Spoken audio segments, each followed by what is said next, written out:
Good morning, fellow mathematicians. Welcome back to our video. Today we're going to discuss the Cartesian plane. This is our topic, the Cartesian plane. Last video, diniscuss natin yung number line or the one-dimensional real coordinate system. Ngayon, didiscuss natin yung Cartesian plane or the two-dimensional real coordinate system. Ngayon, let's define it first. Definition. The Cartesian coordinate system or R2. There is a one-to-one correspondence between every ordered pair on the plane, which we call R2, yung plane na nakasanayan natin dati pa lang, and the ordered pair of real numbers. This is called as the two-dimensional Cartesian coordinate system. Ngayon, i-drawing natin siya. Kasi alam ko na you are familiar with this. Itong Cartesian plane na ito. Familiar kayo kasi ito yung ginamit natin nung grade 8 pa lamang tayo, ng mga bata pa lang tayo. 'Di ba? Grade 7, grade 8, grade 9, grade 10, nakikita natin tong Cartesian plane na to. Ngayon, anong purpose? Bakit natin ito dinedefine ngayon? Para formally to put a definition on it. 'Di ba ganito ginagawa natin? Nilalagyan natin ng tinatawag na arrowheads to indicate that these two lines go through the direction forever. Kasi syempre, ganun naman ang direction eh. Ngayon, ibig sabihin daw, yung mga points, halimbawa may point ka sa R2, kasi R2 ang ano yan eh, ang ibig sabihin nitong plane na to eh. Itong plane na to, R2 tawag dito eh. Kapag may point ka daw dyan, kasi geometric figure yun eh, point. Meron daw, nagko-correspond na coordinate na x, y. Dyan. Yun yung tinatawag na one-to-one correspondence. Diba? Ngayon, remarks. Yung two-dimensional real coordinate system daw, sometimes nire-refer siya as the rectangular coordinate system because as you can see, it is somehow a rectangle kapag drawing, or commonly known as the Cartesian coordinate system or Cartesian plane. Ito kasing Cartesian plane, this has been founded or done by the mathematician or the philosopher René Descartes. Okay? Descartes kapag in-spell, pero it is René Descartes. Ngayon, we commonly denote the Cartesian plane by the symbol R2. The reason why is because a traditional R is applied a set operation called the Cartesian product to itself. Ibig sabihin yung R daw, in-applyan mo ng Cartesian product which we denote by this symbol X. 'Di ba? In-applyan mo lang ng Cartesian product na operation to itself. 'Di ba sabi ko dun sa synchronous class natin, we will not be discussing set operations, but for discussion purposes, ginamit daw natin yung tinatawag na Cartesian product dun sa set na R. 'Di ba alam na rin natin kung ano yung set na R? It is written by this symbol. Or ito nga. For brevity, we write R2 instead by R cross R. Ang basa pa dito is cross. Okay, sinusulat natin to as R2 or R squared. Not R squared because R2 lang. Ano ibig sabihin ng R2? The 2 in R2 only pertains to the size of the elements obtained in the set. Ibig sabihin yung laman ng R2, may tigda-dalawa na laman. Ano yung tigda-dalawa na yun? Anong itsura nun? R2 contains ordered pairs of the form A, B. Sir, ang gamit mo dito kanina, X, Y. Dito sa remark mo, A, B. We're confused. Nako-confuse yung brain cells ko. Bakit? Ang sinasabi ko lang nito, it's just representations. It's algebra. You're representing letters. Diba? Nire-represent ng letters yung numbers. X, Y is the same as A, B, basically. Basta, ang sinasabi dito, where A is the x-coordinate or the abscissa,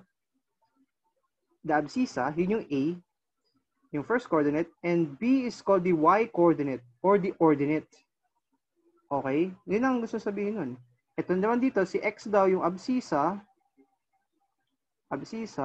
itong si y dito is the ordinate. They're basically the same. Okay?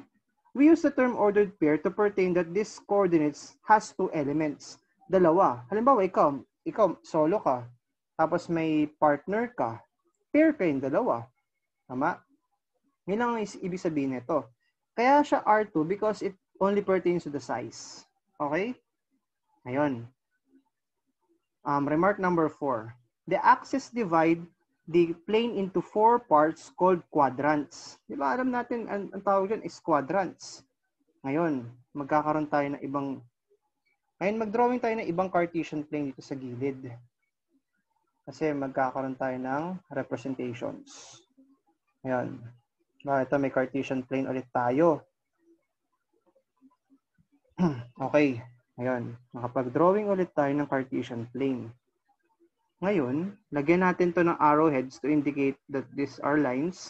Lagi nyo, tatandaan, lagyan nyo ng tapos may X, tapos may Y to indicate din yung axis niya. Ngayon, ano yung axis? Axis, yun yung plural ng axis. Diba? Ito yung axis. Nasabi dyan, diba, axis? Kasi apat siya. The first quadrant is the region bordered by the positive x-axis and positive y-axis. Sino yun? Di ba ito yan? Ito yung quadrant 1 na sinasabi. Di ba? Susunod, if we start from the first quadrant and go counterclockwise, we encounter the second, third, and fourth quadrants. Ano yun? Di ba kapag tumitingin tayo ng oras, ganito yung clockwise. Di ba? Kapag counterclockwise, hindi ganito. So, ibig sabihin, from dito, pag ganun. So, this is quadrant 2. This is quadrant 3. This is quadrant 4. Okay? So, yun. In that particular order, yun yung sabi sa remark. The quadrants are also characterized by the signs of the coordinates of the points contained in them. Ano ibig sabihin ko nun? Sa di ba sabi ko, ang first quadrant daw, bordered ng positive x-axis and positive y-axis. Ano ibig sabihin nun? Edi pareho itong positive. Di ba by convention, ditong quadrant 2, alam natin na this is negative and positive. Kaya magbigay tayo ng example na point, by the way. This is 1, 2, 1, 2. Di ba ito yan? This is 2, 2. Di ba parehong positive yan? Kapag nasa quadrant 2, this is 1, 2, 3. This is negative 3, 2. Diba? Negative yung abscissa, positive yung ordinate. Diba? Ngayon, kapag quadrant 3, diba alam natin na parehong negative yan. So, 1, 2, 3, 4. Let's say ito yan. This is negative 3, negative 4. Diba? Negative yung abscissa, negative yung ordinate. Ngayon, this is 2, negative 4. 2, negative 4. Diba? Positive yung, back natin. Dito dapat sinusulat. Positive yung yung abscissa, negative yung ordinate. Yan yung points, yan yung mga signs ng ng mga laman ng bawat quadrant na yan. Lastly, quadrants are denoted by Roman numerals. Pansin niyo, 'di ba? Yung 1 na to Roman numeral, 2, 3, 4. Pag sinabing Q1, mali. Mali yan, quarter 1, quartile 1 sa stats? No, dapat quadrant 1 is denoted by Roman numerals. Okay? So far, medyo malinaw naman siguro yun. Na-define na natin yung Cartesian coordinate system R2. Ngayon, let's go to the next one. Diba sabi natin guys, ng mga bata tayo, for any two distinct points, magkaibang points yun. Distinct nga eh. There is a unique line passing through those 2 points. Diba? Yun ang sinabi ng Euclidean geometry nyo ng grade 9. Diba? Or kung anong grade nyo man yan na-encounter. Ngayon, because of that fact, meron tatlong nauso or na-formulate na formulas from that specific fact. Ngayon, let P be x1, y1. Ang pangalan ng coordinate na x1, y1 is P. And Q be x2, y2. Diba? Midpoints in R2. Sino si R2? Cartesian plane. Ang isa pang gusto kong sabihin dyan, dapat distinct sila. Magkaiba. Okay? Ngayon, ito yung tatlo. 1. The distance between the points P and Q is given by this formula. Di ba ito yung tinatawag na naalala nyo ng mga bata kayo, yung distance formula. At some point of grade 8, na-discuss yan. Distance formula. Ano napapansin nyo? By the previous lesson, di ba may absolute value ka nakikita? Eh di ba pag sinabi kong distance, by the previous remark, we referred to the undirected distance. Di ba yung sabi ko, nung nakaraang meeting, kapag may mga distance na tinutukoy, undirected distance, so ibig sabihin, ang resulta niyan is a number. Di ba? It is a number. For example, ang distance ko from Lisa, dito sa background ko, is 1 centimeter. It is a number. Ngayon, pangalawa, the midpoint. The midpoint of segment PQ is given by this formula. Pansinin nyo, ang resulta is not a number. It is a point. It is a coordinate. Diba? Yun yung sagot dyan. Number 3, the slope of the line. Diba? Naalala nyo yung slope of the line ng mga bata tayo? Is given by this formula. M, tapos nasa baba yung notation ng kung anong line yung tinutukoy natin. Yan, line na tinutukoy natin is dapat PQ. Sabihin natin kung dapat M, PQ. Kasi points P and Q ang tinutukoy, not AB. This is a correction, ha? Is equal to Y2 minus Y1 over X2 minus X1. Di ba ng mga bata tayo, ginagawa natin? Para maalala yan, di ba? Ito yung P, X1, Y1, Q, X2, Y2. Di ba ang ginagawa natin? Ginagawa natin ganito. Tapos, kung ano yung nasa yung M daw, M ng PQ, ay equal lang sa Y2 minus Y1 over X2 minus X1. Ganun lang. Pero ang problema, di ba fraction yan? Kapag may mga fraction kasi sa algebra, kailangan maingat tayo. Kailangan yung denominator mo, yung ibaba, is not equal to 0. E ano ba instance para maging 0 yan? Provided that X2 is not equal to X1. Kasi pag equal yan, magiging 0 yung denominator. Kapag nag-0 yung denominator, maraming mangyayari. Kakagera sa math. Kaya kailangan wag. Ngayon, a quick recall from the past. The Pythagorean theorem states that the square of the sum of the sides of a right triangle that is not the hypotenuse is equal to the square of the longest side, which is called the hypotenuse. Ano ibig sabihin ko dyan? Mag-drawing tayo ng right triangle. Ito. Ito yung right triangle. Paano masasabing right triangle yan? One of the angles here is 90 degrees. This right here is a right angle. It is equal to 90 degrees. Ngayon, ano yung the square of the sum? Sabihin natin A yung isang side, yung base. Tapos yung parang height is B. The square of the sum. I-square mo yan. Tapos kukunin mo yung sum. Add mo. Diba? That is not the hypotenuse. Kasi hypotenuse, ito yan. This is called the hypotenuse. Hypotenuse. Ngayon, is equal daw siya sa hypotenuse or the longest side. Kasi kapag the longest side of the right triangle is the hypotenuse. It is the side opposite the right angle. Opposite. Pag kinuha mo across, yung may arrow na yun. Across. Diba? The Pythagorean theorem doesn't necessarily imply a squared plus b squared is equal to c squared. This is just the representation, yung itong formula na ito. Kaya pag tinanong kayo, ano ibig sabihin ng Pythagorean theorem or Pythagorean theorem? Hindi siya automatically a squared plus b squared is equal to c squared because the sides of the right triangle might not be equal to a, b, and c. Ano ibig sabihin ko nun? Halimbawa, yung right triangle mo, ito yung given mong right triangle. Ito 3, ito 4, ito 5. Pag sinabi, pag in-apply yung Pythagorean theorem dito, or Pythagorean theorem, maarte kasi ako, gusto ko Pythagorean theorem eh. Pag in-apply yung Pythagorean theorem dito, ang gusto mong gawin, ang mangyayari is 3 squared plus 4 squared is equal to 5 squared. This holds because, di ba, ito 9 plus 16 is equal to 25. Diba? Which is correct. This is called kasi as that delete natin.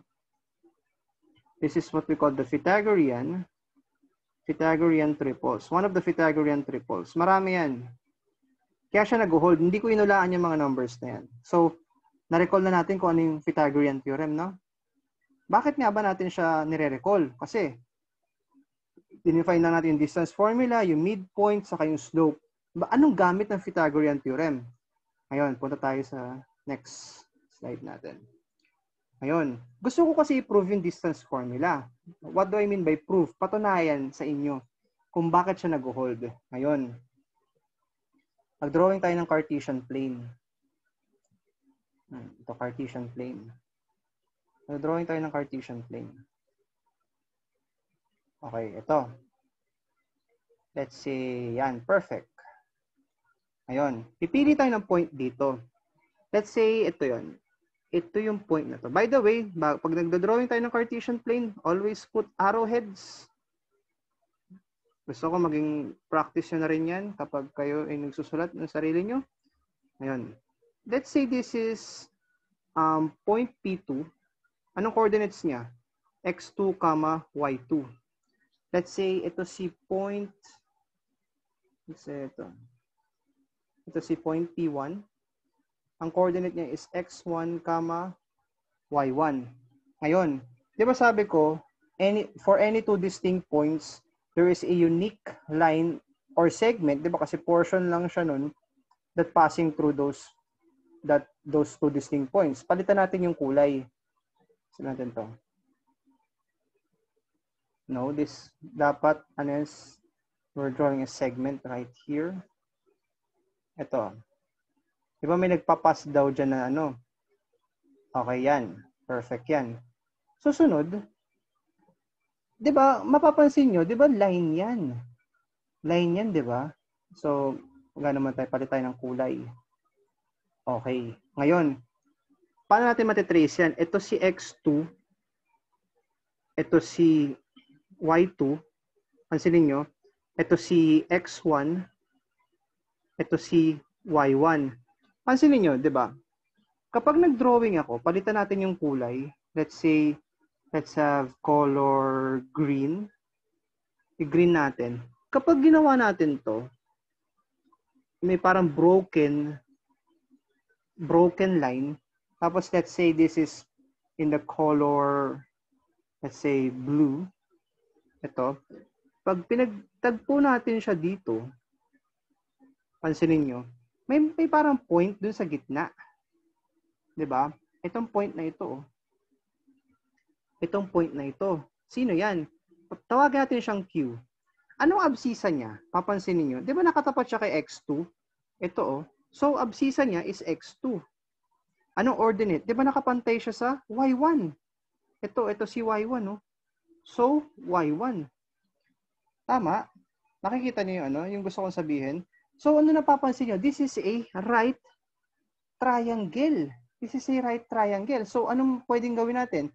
Pwede natin i-apply yung tinatawag na Pythagorean theorem. Kaya ako siya ni-recall kanina. So, ano yan? Di ba pansinin nyo? Ito ay mga segments. So, pwede natin gamitin yung tinatawag na undirected distance. Pwede natin gamitin yung first lesson natin, di ba? So, anong mangyayari? Ngayon, gamitin natin yung mga ano na to. By the Pythagorean theorem,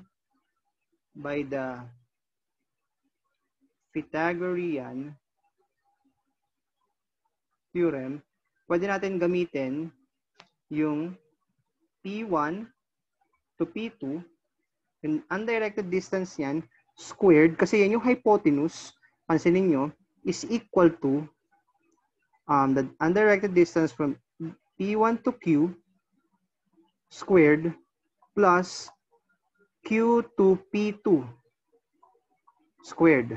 Diba? Nakikita nyo, yun yung Pythagorean theorem or the Pythagorean theorem. Diba? So, diba nakikita nyo, tama? Ngayon, ang tanong, paano natin ito makukuha? Paano natin makukuha itong mga to? Ito, saka ito. Ngayon, i-ano natin siya, magdo-drawing ulit tayo. Para ma-imagine nyo. Imagine natin itong segment na ito nasa baba. Magdo-drawing tayo. Ito. Drawing tayo. Let's say wag dito kasi syempre magugulo yung flow ng proof. Let's say dito tayo sa taas. Ito. Let's say ito. Diba? Yan. Itong nasa baba, itong P1, ito diba? Ito yan. Ito yung X1. Ito yung X2. Napapansin nyo kasi, itong nasa baba na to, lalagyan natin ng kulay. Lagyan natin ng kulay. Itong portion na to, kung napapansin nyo, ang gumagalaw lang dyan, yung X. Kasi, di ba, from left to right siya, ang gumagalaw lang dyan, yung X. Di ba, from ganito or ganun. Kumbaga, parang horizontal lang yung paggalaw mo. Di ba? Kasi X, nasa X-axis ka eh. Parallel kasi X-axis eh. Kaya, yun na yung gumagalaw. So, you're basically disregarding the ordinate. Yung abscissa lang tinutukoy mo. Kaya, X1, ito yung tinutukoy ko dito. Diba? Ngayon tanggalin natin yung mga dilaw na yan. Kasi mawawala yung flow ng proof. So ganito. Yun ang sinasabi ko. Kaya di-disregard muna natin basically yung ordinate. Yung abscissa lang tinutukoy ko. So sino yan? P1 to CQ. CQ lang. So ngayon, by the discussion or in the previous YouTube video, this is the undirected distance from P1 to Q is equal to, di ba ang kung ano yung nasa right, yun yung mauuna. Sino ba yun? Si Q is equal to X2. Kaya X2, tapos sino ba si P1? Si P1 si X1. Sino yun? Minus X1. Eh di ba naka-square yan dun sa formula natin dito sa baba? So ang mangyayari, this is just equal to the square of X2 minus X1. Di ba? Naka-square siya. Ngayon, ang tanong, sir, paano naman yung P1, yung Q to P1? Palit tayo ng kulay saglit. Diba gusto ko kasi imagine niyo, diba ito yan? Diba ito yan? Ipahiga natin. Parang yung line na ito, ipahiga natin ng pagganito. Parang binaksak mo siya, ganun. Ganun. Ngayon, tanggalin natin yung mga dilaw ulit. Kapag ginawa natin yun, pinahiga natin siya, mag-drawing ulit tayo ng segment. Iano natin. Iusog natin dito. Ngayon. Mag-drawing ulit tayo ng parang ng line. Color yellow na nga. Gawin natin color black kasi yun yung standard natin. Okay. Tapos, drawing. So, ang ginawa natin basically, itong linya na to, itong blue, ginanon natin. Hiniga natin siya. So, yung nasa baba, itong nasa baba, napunta dito. Napunta dito, di ba? So, sino yun? Di ba si Q yun? Si Q yun. Tapos, yung nasa taas, pag ginanon mo, nandito siya. So, sino yun? Si P2. Di ba napapansin nyo, guys? Ang gumagalaw, yung nasa Y, yung Y direction, yung vertical, kanina kasi ang gumagalaw yung X, yung horizontal. So, vertical tayo. So, anong di-disregard natin? Yung abscissa, yung mga X. So, sino si Q? Si Y1. Sino si P2? Si Y2. Diba? Kasi diba, yung Q na yan, ito yung X2, Y1. Yung P2, basically in R2, it is X2, Y2. Eh di ba sabi ko disregard natin yung mga yung mga X kasi ang gumagalaw lang yung Y. So basically para makuha mo yung undirected distance between Q, the points Q and P2 is just equal to di ba pansin niyo sino ba si P2? Si Y2. Sino ba si Q?